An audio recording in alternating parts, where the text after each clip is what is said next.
Bonjour, bienvenue dans cette quatrième vidéo sur la série des illusions. Aujourd'hui, on va parler de la religion.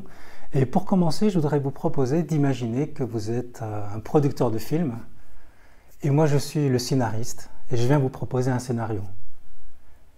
Et je viens vous proposer un scénario d'un film, d'un être humain qui est merveilleux, qui est plein d'amour, qui parle d'amour tout le temps autour de lui, qui donne des messages extraordinaires comme par exemple « Aimez-vous les uns les autres » ou « Aime ton prochain comme toi-même » dans un contexte où c'est très révolutionnaire de dire ça.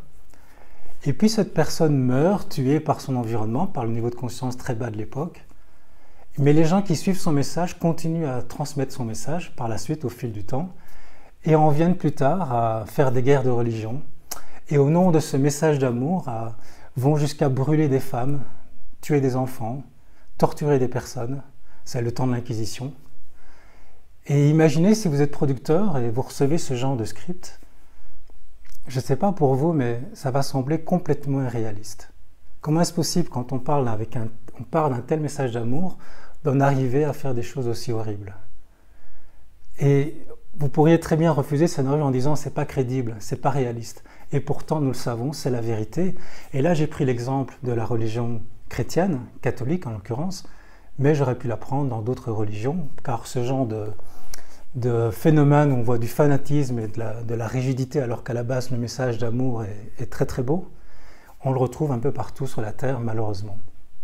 Et je voudrais commencer cette série sur la religion en distinguant, au fond, deux types de religions.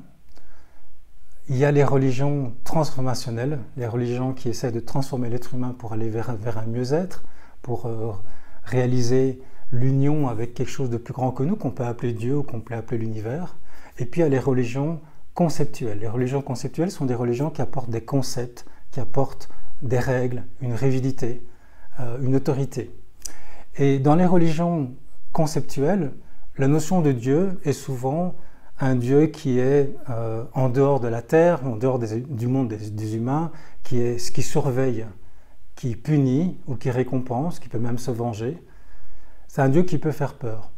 Et en même temps, on peut dire qu'il est plein d'amour aussi. Mais on voit qu'il y a parfois des incohérences, des paradoxes, alors que dans les religions dites transformationnelles, il n'y a pas vraiment de notion de Dieu, on n'utilise pas trop ce terme, ou alors on va parler de force, d'univers, d'infini, une force divine qui est en nous, qui est partout, autour de nous.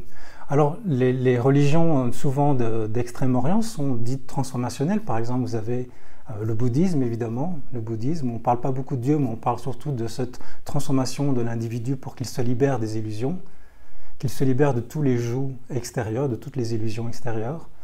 Vous avez ensuite le Sutra Yoga, l'hindouisme. Il y a aussi le taoïsme. Dans l'hindouisme, vous avez les Upanishads, par exemple, avec la Bhagavad Gita et le concept de Brahman, qui est une force qui est partout, en tout, dans les fleurs, dans les êtres humains. Il y a donc, dans ces religions-là, comme dans le taoïsme en Chine, une forme d'unité, une conscience de l'unité de tout, et il n'y a pas de division entre les êtres humains. Alors que dans les religions conceptuelles, il y a division. Il y a les bons et les méchants, si vous voulez. Il y a les croyants, les non-croyants, les fidèles, les infidèles, le peuple élu, les goïs. Il y a tout le temps des divisions. Il y a tout le temps une autorité avec des règles qu'il ne faut pas enfreindre, sinon il y a des punitions. Sinon il y a un enfer et puis il y a un paradis, un peu comme avec les enfants, il y a la récompense et punition. Et ce genre de religion peut faire peur. Et en même temps, mon message, c'est que dans toutes ces religions peuvent être très très belles. Tout dépend du niveau de conscience. Parce qu'en fait, j'ai voyagé, comme vous peut-être, et je vois que dans les religions dites transformationnelles, où il n'y a pas vraiment Dieu, mais il y a cette idée comme dans le bouddhisme, de se libérer, d'atteindre l'unité avec l'univers, devenir un avec le tout, il y a malgré tout une sorte d'église ou de fonctionnement, de cadre qui est mis dans certains pays, qui devient très rigide, avec des interdits, avec des jugements, avec des divisions entre les êtres humains. Et on retrouve ça partout, dans toutes les religions.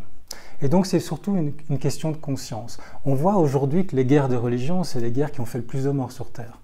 Alors on peut se demander, mais comment est-ce possible qu'avec à la base un message d'amour extraordinaire, comment on peut en arriver là? Et on voit qu'en fait c'est vraiment une question de niveau de conscience. Ça veut dire que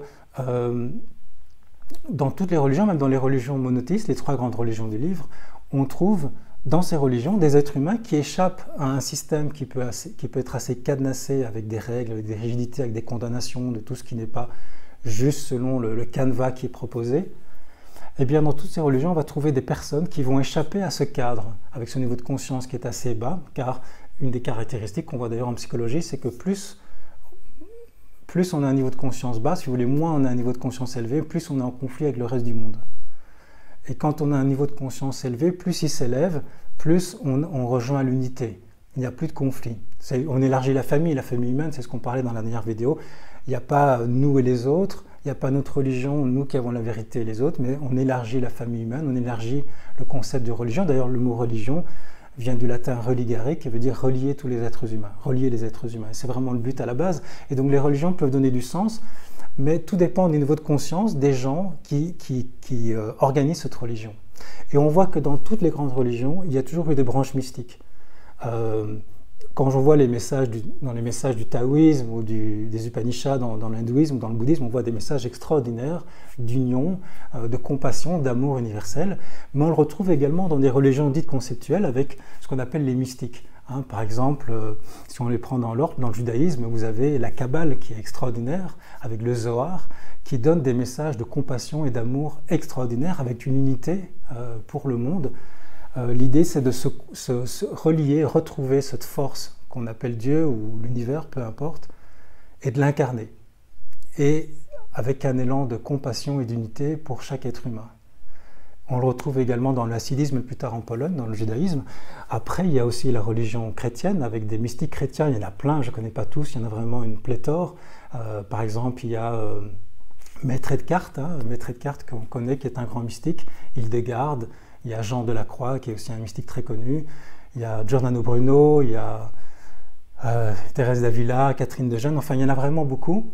Et on remarque que une grande partie de ces mystiques ont un point commun, c'est qu'ils délivrent d'abord le même message, mais ensuite c'est qu'ils sont condamnés par les systèmes de lesquels ils viennent. Ils sont condamnés par leur propre église. Par exemple, Giordano Bruno a été brûlé vif sur une place à Rome que j'avais été visiter.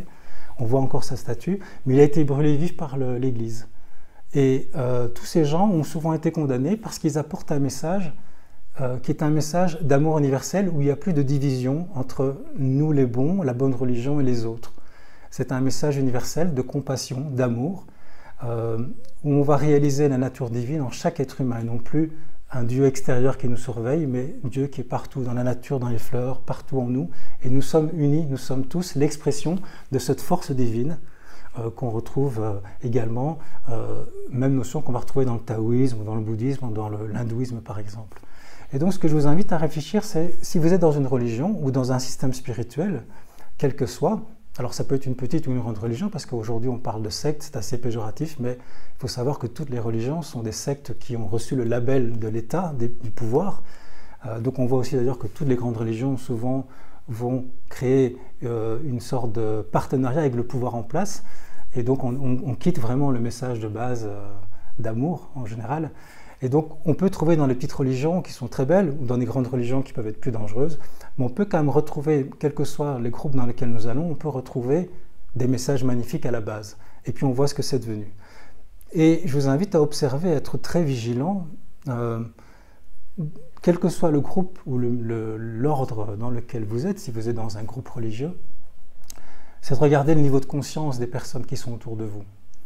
Parce que selon le niveau de conscience, le message va être complètement transformé. Comme je disais au début avec le message de aimez-vous les uns les autres, puis on en arrive à, avec certaines logiques, une logique du mental, à brûler des gens. Donc ça devient complètement incroyable. C'est comme quand on prend un fanatique, quelle que soit sa religion, il a une logique, et il se base sur le message d'amour à la base. Vous voyez? Donc en fait, le niveau de conscience est vraiment très important et on peut être influencé par ce niveau de conscience. D'abord, comprenons que la religion, souvent, on ne l'a pas choisie, elle nous a été conditionnée. Ça veut dire que, remarquons que la plupart du temps, si vous êtes dans une religion, si c'est votre cas, parce qu'on peut ne pas être dans une religion et être très religieux malgré tout, mais si vous êtes dans une religion, remarquez, comme la plupart des gens sur Terre, il y a beaucoup de chances que vous ayez la même religion que vos parents. En tout cas, c'est ce qu'on remarque, c'est que la plupart des gens ont la même religion que leurs parents. C'est quand même bizarre.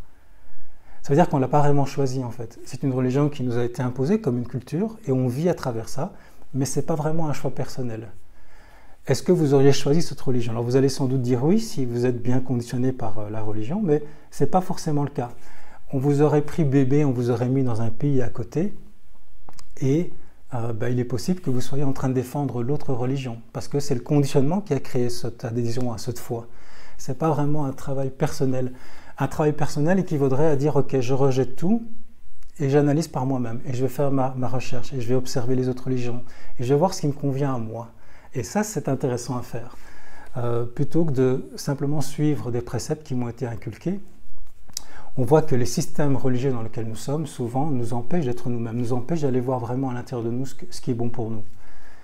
Et on le voit déjà notamment avec d'autres systèmes, parce qu'il n'y a pas que la religion qui est une illusion, il y a la patrie par exemple, on voit combien de gens sont morts, des millions de morts au nom de la patrie, pour faire des guerres contre le pays voisin. On voit également que là, c'est une illusion, puisque la patrie, c'est une illusion en fait. Si vous regardez une carte, c'est quoi la patrie? C'est des traits sur une carte, en disant voilà, ça c'est nous, ça c'est les autres, ça c'est les étrangers là-bas.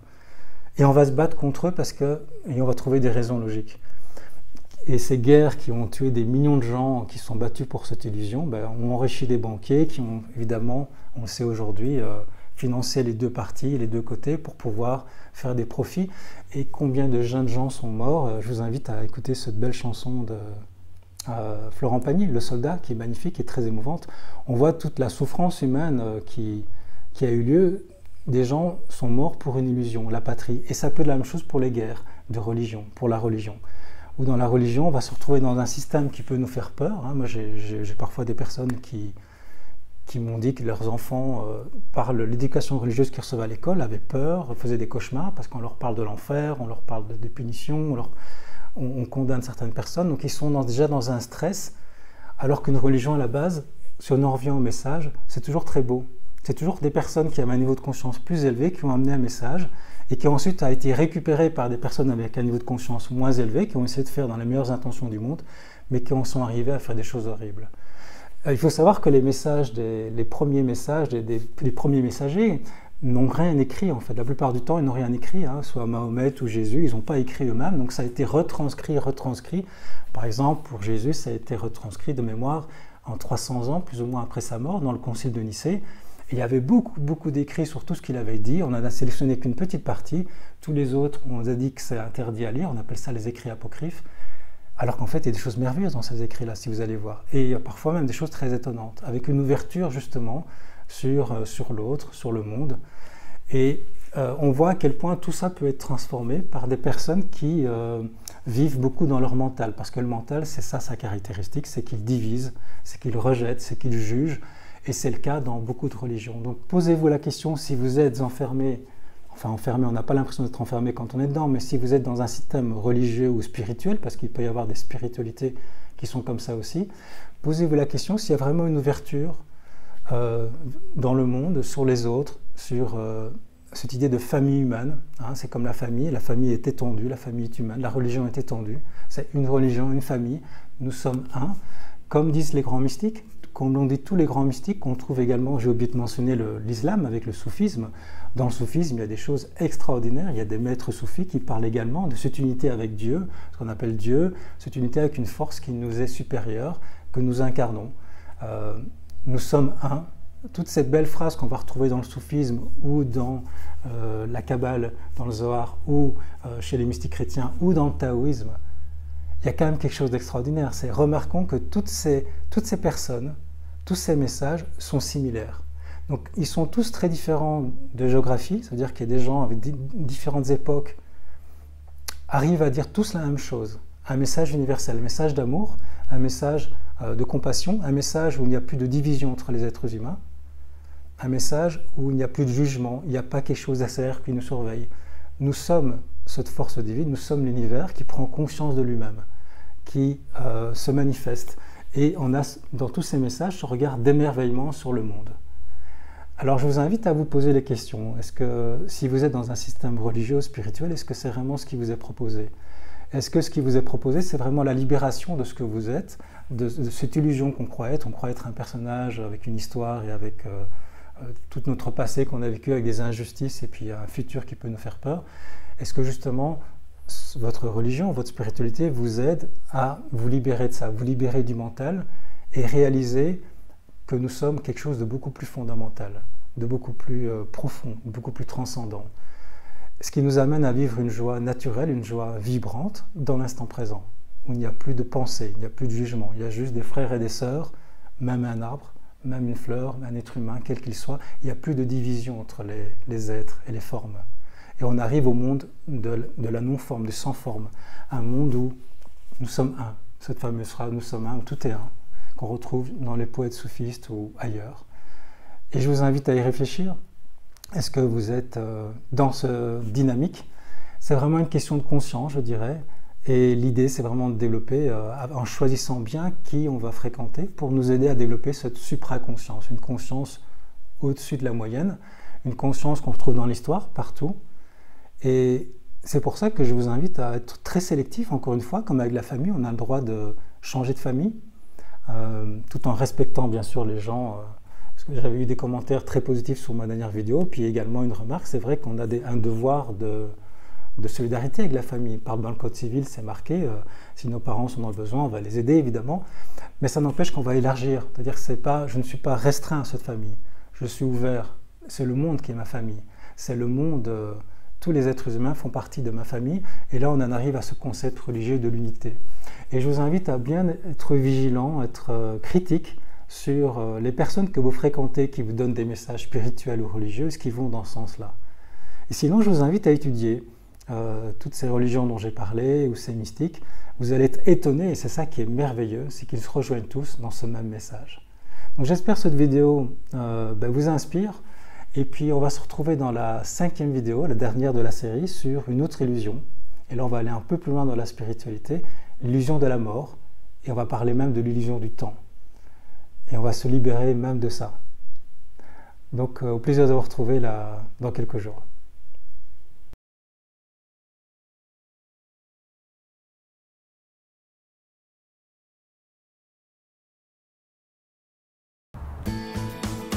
Être un rebelle sans se mettre à genoux, comme une étincelle dans ce monde de fous.